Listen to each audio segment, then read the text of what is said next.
श्री कृष्ण गोविंद हरे मुरारी, हे नाथ नारायण वासुदेव। श्री कृष्ण गोविंद हरे मुरारी, हे नाथ नारायण वासुदेव। ओम नमो भगवते वासुदेवाय। ओम नमो भगवते वासुदेवाय। सच्चिदानंद रूपाय विश्वोत्पत्त्यादि हेतवे तापत्रय विनाशाय श्री कृष्णाय वयं नमः। श्री कृष्णाय वयं नमः। सच्चित आनंद स्वरूप परमात्मा जो सृष्टि के उत्पत्ति, पालन और संहार करता है तथा जीवों के आध्यात्मिक, आदि दैविक, आदि भौतिक तापों को नष्ट करने वाले हैं, अर्थात जीवों के मानसिक, शारीरिक और भौतिक दुखों को दूर करने वाले हैं, उन श्री कृष्ण भगवान को हम नमस्कार करते हैं। श्री कृष्ण गोविंद हरे मुरारी, हे नाथ नारायण वासुदेव। श्रीमद्भागवत सप्तम स्कंद अथ द्वितीयोऽध्यायः श्लोक 28 से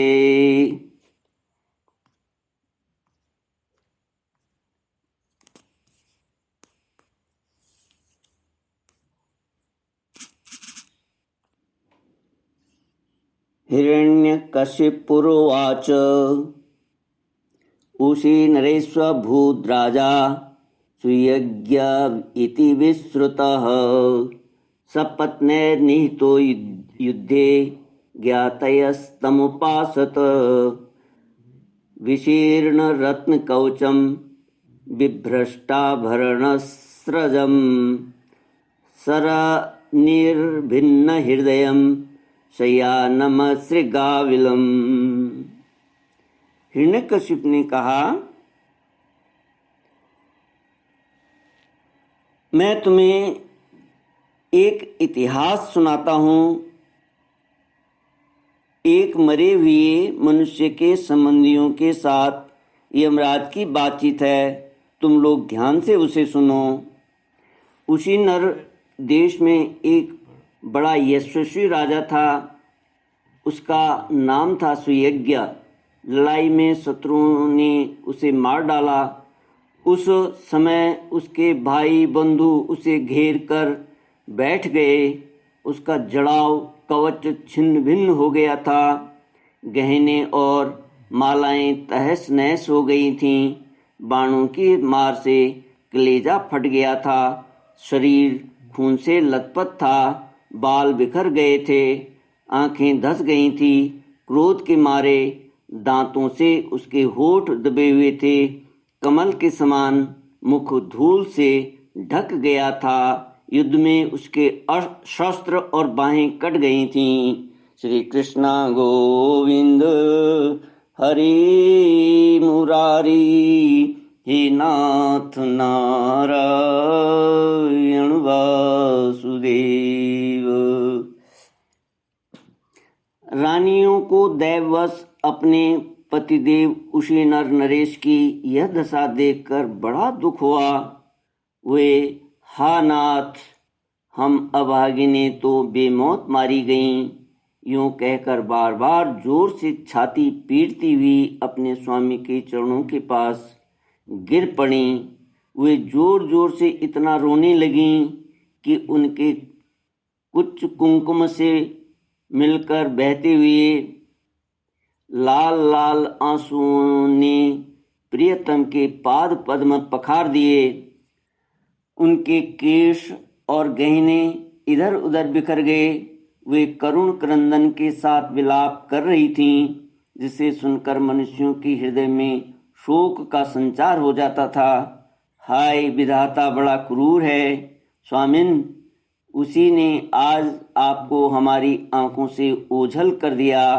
पहले तो आप समस्त देशवासियों के जीवनदाता थे, आज उसी ने आपको ऐसा बना दिया कि आप हमारा शोक बढ़ा रहे हैं।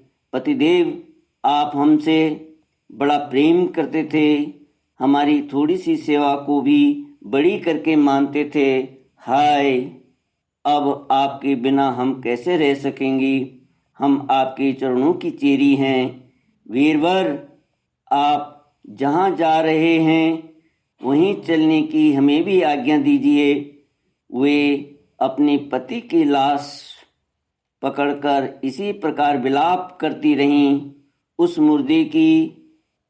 मुर्दे को वहाँ से दाह के लिए जाने देने की उनकी इच्छा नहीं होती थी। इतने में ही सूर्यास्त हो गया। उस समय उसी नर राजा के संबंधियों ने जो विलाप किया था उसे सुनकर वहाँ स्वयं यमराज बालक के भेष में आए और उन्होंने उन लोगों से कहा, श्री कृष्ण गोविंद हरे मुरारी, हे नाथ नारायण वासुदेव। यमराज बोले, बड़े आश्चर्य की बात है, ये लोग तो मुझसे सयाने हैं, बराबर लोगों का मरना जीना देखते हैं, फिर भी इतने मूढ़ हो रहे हैं। अरे, यह मनुष्य जहाँ से आया था वहीं चला गया। इन लोगों को भी एक न एक दिन वहीं जाना है। फिर झूठ मूठ ये लोग इतना शोक क्यों करते हैं? हम तो तुमसे लाख गुने अच्छे हैं, परम धन्य हैं, क्योंकि हमारे माँ बाप ने हमें छोड़ दिया है। हमारे शरीर में पर्याप्त बल भी नहीं है, फिर भी हमें कोई चिंता नहीं है। भेड़िए और हिंसक जंतु हमारा बाल भी बांका नहीं कर पाते। जिसने गर्भ में रक्षा की थी वही इस जीवन में भी हमारी रक्षा करता रहता है। देवियों, जो अविनाशी ईश्वर अपनी मौत से इस जगत को बनाता है, रखता है और बिगाड़ देता है, उस प्रभु का यह एक खिलौना मात्र है। वह इस चराचर जगत को दंड या पुरस्कार देने में समर्थ है। भाग्य अनुकूल हो तो रास्ते में गिरी हुई वस्तु भी ज्यों की त्यों पड़ी रहती है, परंतु भाग्य के प्रतिकूल होने पर घर के भीतर तिजोरी में रखी हुई वस्तु भी खो जाती है। जीव बिना किसी सहारे के दैव की दया दृष्टि से जंगल में भी बहुत दिनों तक जीवित रहता है, परंतु दैव के विपरीत होने पर घर में सुरक्षित रहने पर भी मर जाता है। रानियों, सभी प्राणियों की मृत्यु अपने पूर्व जन्मों की काम वासना के अनुसार समय पर होती है और उसी के अनुसार उनका जन्म भी होता है, परंतु आत्मा शरीर से अत्यंत भिन्न है, इसलिए वह उसमें रहने पर भी उसके जन्म मृत्यु आदि धर्मों से अछूता ही रहता है।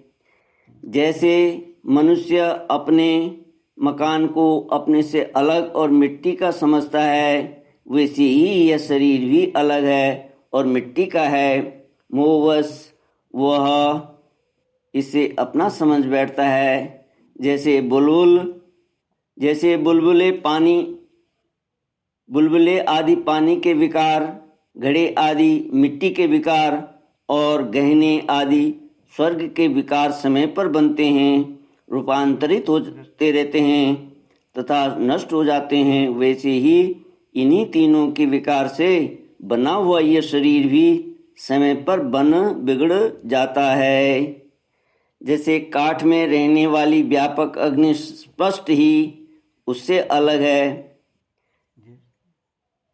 जैसे देह में रहने पर भी वायु का उससे कोई संबंध नहीं है, जैसे आकाश सब जगह एक सा रहने पर भी किसी के दोष गुण से लिप्त नहीं होता, वैसे ही समस्त इंद्रियों में रहने वाला और उनका आश्रय आत्मा भी उनसे अलग और निर्लिप्त है।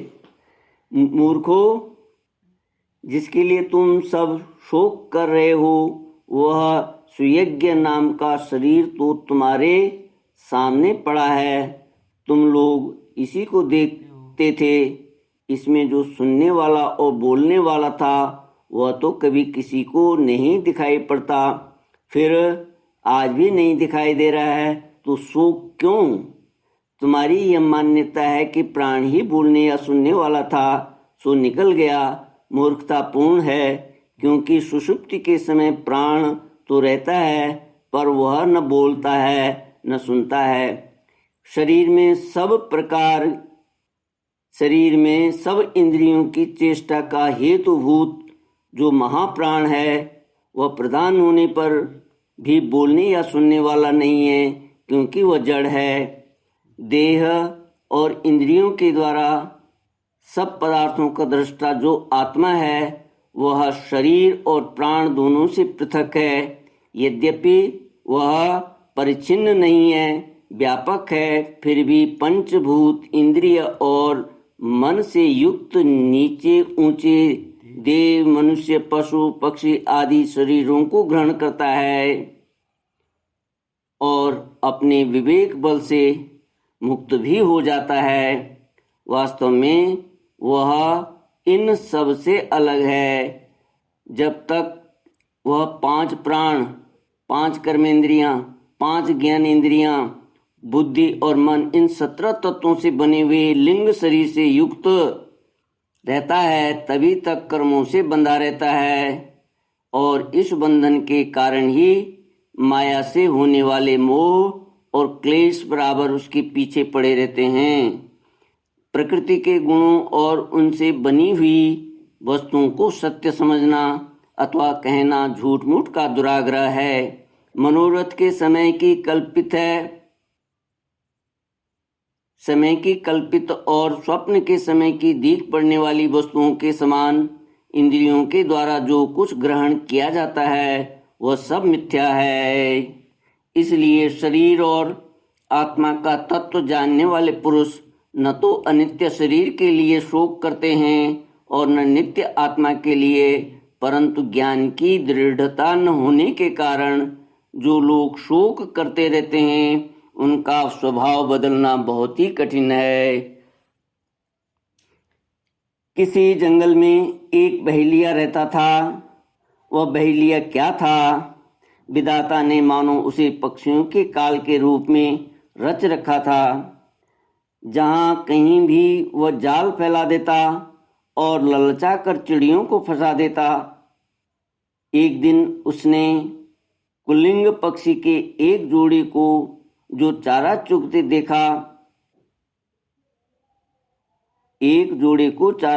देखा, उनमें से एक बहेलिये ने मादा पक्षी को तो शीघ्र ही फंसा लिया।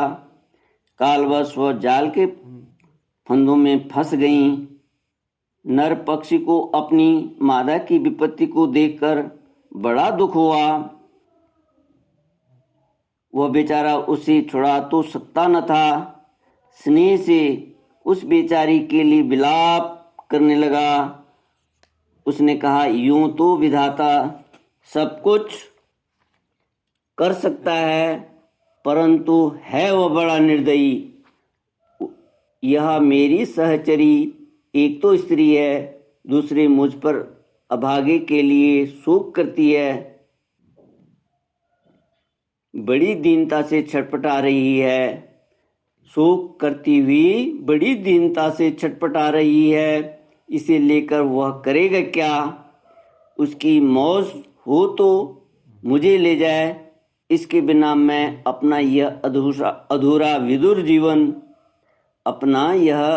विधुर जीवन जो दीनता और दुख से भरा हुआ है, लेकर क्या करूँगा? अभी मेरे अभागे बच्चों के पर भी नहीं जमे हैं। स्त्री के मर जाने पर उन मातृहीन बच्चों को मैं कैसे पालूंगा? ओह, घोंसले में वे अपनी माँ की बाट देख रहे होंगे। इसी तरह वह पक्षी बहुत सा विलाप करने लगा। अपनी सहचरी के वियोग से वह आतुर हो रहा था। आंसुओं के मारे उसका गला रुंध गया था। तब तक काल की प्रेरणा से पास ही छिपे हुए उसी बहेली ने ऐसा बाण मारा कि वह भी वहीं पर लोट हो गया। मूर्ख रानियों, तुम्हारी भी यही दशा होने वाली है। तुम्हें अपनी मृत्यु तो दिखती नहीं और इसके लिए रो पीट रही हो। यदि तुम लोग 100 वर्ष तक इसी तरह शोकवश छाती पीटती रहो तो भी अब तुम इसे नहीं पा सकोगी। हिरण्यकश्यप ने कहा, उस छोटे से बालक की ऐसी ज्ञानपूर्ण बातें सुनकर सब के सब दंग रह गए। उसी नरेश के भाई, बंधु और स्त्रियों ने ये बात समझ लिए कि समस्त संसार और इसके दुख सुख अनित्य एवं मिथ्या हैं। यमराज यह उपाख्यान सुनाकर वहीं अंतर्धान हो गए। भाई बंधुओं ने भी सुयज्ञ की अंत्येष्टि क्रिया की। इसलिए तुम लोग भी अपने लिए या किसी दूसरे के लिए शोक मत करो। इस संसार में कौन अपना है, कौन अपने से भिन्न है, क्या अपना है और क्या पराया है। प्राणियों को अज्ञान के कारण ही यह अपने पराये का दुराग्रह हो रहा है। इस भेद बुद्धि का और कोई कारण नहीं है। श्री नारद जी ने कहा, युधिष्ठिर, अपनी पुत्र वधू के साथ दिति ने हिरण्यकशिपु की ये बात सुनकर उसी क्षण पुत्र शोक का त्याग कर दिया और अपना चित्त परम तत्व रूप से परमात्मा में लगा दिया। श्री कृष्ण गोविंद हरि मुरारी, हे नाथ नारायण वासुदेव।